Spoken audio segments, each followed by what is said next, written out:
We're getting so close. We just need a couple more parts to finally do the full bike build video of that Evolink 140 from Pole. But until then, I wanted to go over a couple of parts that I'm getting in slowly from different companies and go over why I chose them. Basically with this bike build, I'm calling it the Ultra Bike. I want this bike to be able to do everything really, really well and for me to be able to take it absolutely everywhere and for it to be basically the perfect bike that I'm looking for. Kind of a tall order. But I think with the part selections that I'm making, I'm going to be able to get the closest possible to this mythical everything bike. As you may or may not know, the Pole Evolink 140 is a 29er based bike. You can also do 27.5 plus, but I'm going 29er on this thing. And so this is going to be my first 29er bike. Now, when I think of 29ers, obviously bigger wheels. And with bigger wheels, I mean, a lot of times comes a bigger frame. This is like one of the biggest frames, the longest frames in the world. And so with everything that's just larger, some of the things that kind of come to mind are weight. And I'm also thinking about stiffness of the frame and of the wheels and all these sorts of things. And so because of these, for the wheel set, I wanted something that was going to roll fast. It didn't have too much of the gyro effect, or as little as possible anyways, for in the turns, being able to turn quick. And I went with this set of wheels right here. And they are absolutely gorgeous. This is a custom-made set of light bicycle wheels. This it's actually a mix and match set between these two, and I'll tell you about both of them and why I went with different rims for front and rear. So I'm going to show you a little bit of B-roll of these rims and how beautiful they are.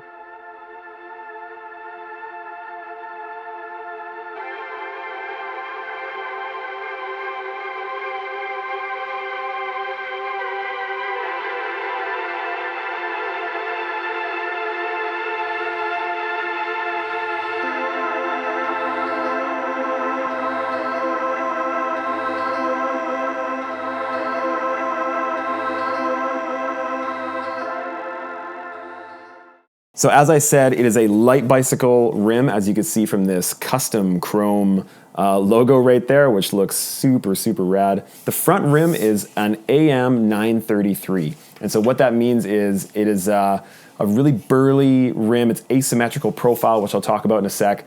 And it's got a 33 millimeter inner width. So nice and wide. I'm gonna be able to put my Maxxis wide trail tires on there. And it's going to be a nice, wide, beefy front tire, which is what I'm always going for. For the hub, I went with Industry 9 hubs, front and rear.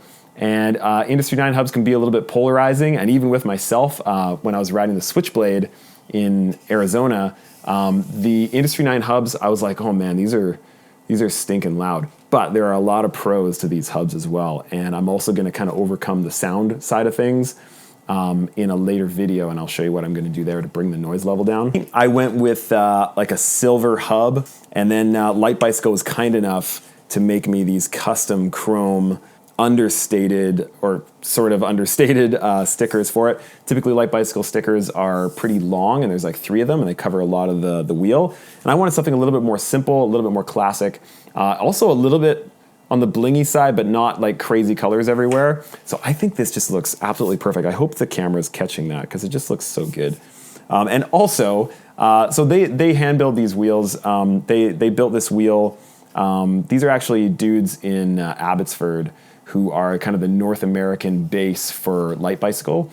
And so when you put your order in, if you're in North America, those guys build up your wheel, and so you're able to specify all kinds of awesome stuff. Like 1, your decal choice for 1, 2, what type of hubs you put on it, 3, the spokes. They have recommendations for different spoke types for what type of rider you are, which is cool.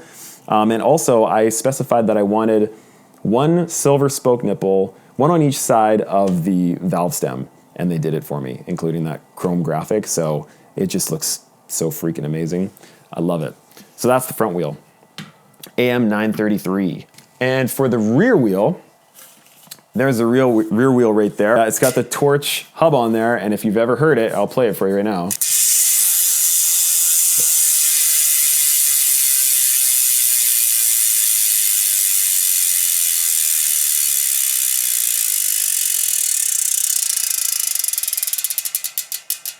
kind of loud.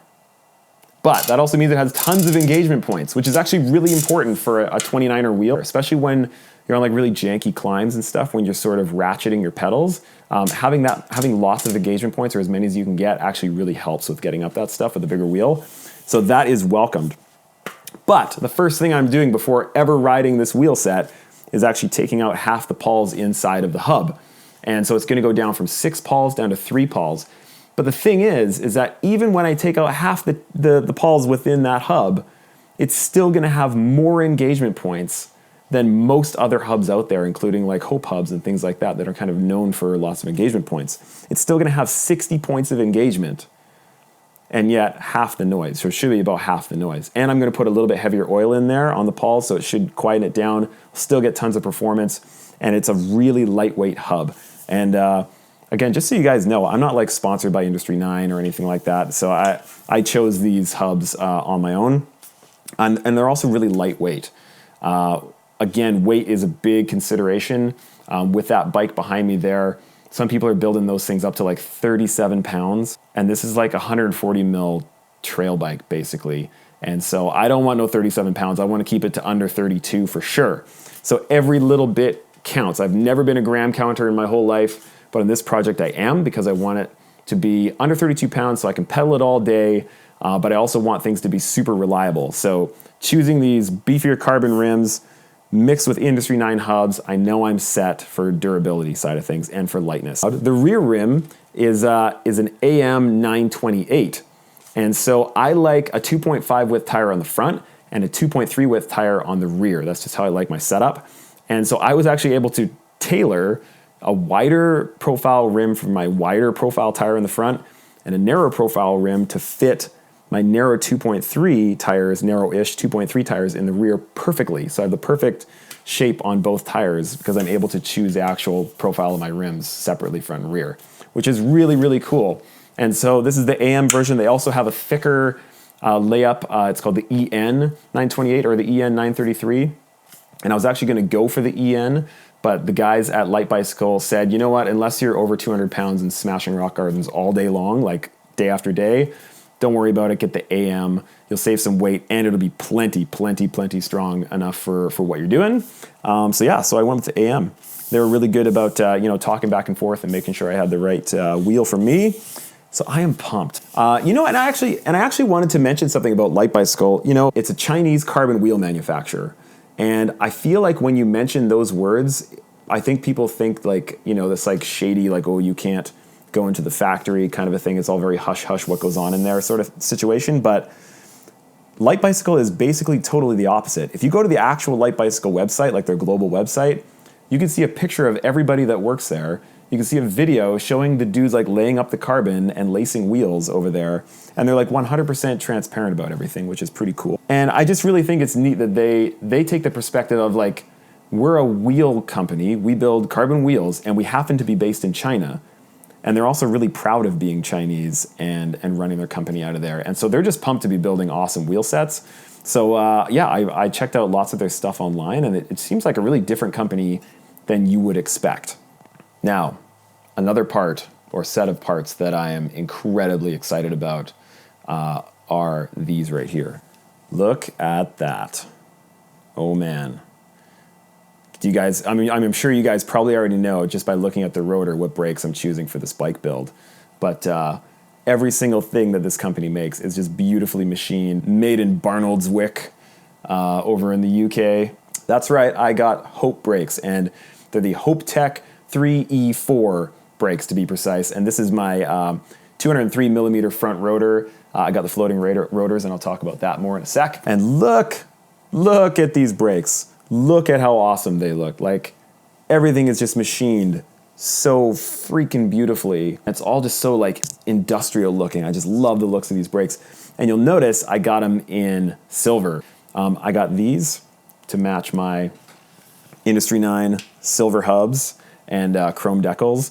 So I wanted to do a little bit of blinginess on the bike, but without like crazy contrasting colors. And so I think a little bit of silver on the brakes and on the wheel set is gonna look pretty awesome.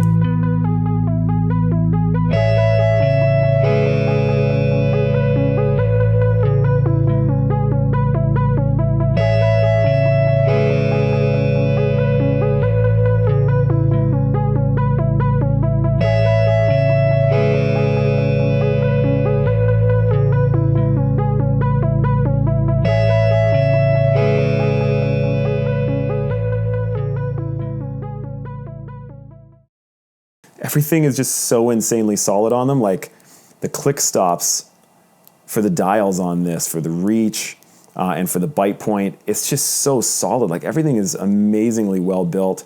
I have never used Hope brakes before in my life, so I really don't know personally how they're gonna handle, but everything I've heard on the internet, everyone just says that there's great modulation and great power at the same time, so which is perfect. And the big reason why I'm choosing these brakes is because of reliability. I've had huge problems with SRAM brakes in the past, the guides and all the other ones that came before it. I was really hoping the guides would be a change in the story, but it doesn't really seem like they have been. I've never been a big fan of Shimano brakes. They're really grabby, and they have, you know, pump up issues as well. But everybody always says, you know, spend the extra money on the Hope brakes and you won't have problems. And so I want my brakes to perform the same when I'm at the bottom of the mountain to when I'm at the top of the gondola, which I experience really terrible performance from most other brakes that I've used. I expect massive, massive things from these brakes. Really high expectations. I got the 203 mil rotor for the front of my bike. Now you might be thinking it's a 29er trail bike, like a hard-hitting trail bike. Do you really need a 203 mil rotor? Well, I think I do. I had a 203 mil rotor on my last bike, and it seemed to work really well for me, and I do tend to go fairly fast. I hit up bike parts and stuff like that. But the other thing to think about is, you know, if you were running like a 180 mil rotor on your 650B or 27.5 inch wheeled bike beforehand, if you're stepping up to a 29er, you now have a bigger wheel turning that your brakes have to slow down. And so from what I've experienced from just testing out 29ers and 27.5 inch bikes, if you're used to the feel of a 180 mil rotor on a 27.5 inch bike, stepping up to a 203 mil rotor when you go to a 29er just makes a lot of sense to have a similar feel for bite and overall power. So I'm sticking with the bigger rotors and going with the Hope brakes to match up with it. And I went for the floating rotors. One, because it's better heat dissipation. It's always a good thing. Two, they're way less likely to warp. Like you can't really see very well, but this is actually pretty thick compared to this, compares to the outer ring. And so I really don't see these things warping. And even for airline travel, those standard rotors can bend pretty easily if they're hit, but I do not see this thick machine metal bending anytime soon from getting smacked on the side on a runway or something like that. And they look awesome too. And notice I did get the silver inner webbing on it too to match everything else. So matchy-matchy. So that's my parts update for now. It should only be like another week and a half before I can get that bike totally built. I'm gonna do a really cool bike build video that I think you guys will like.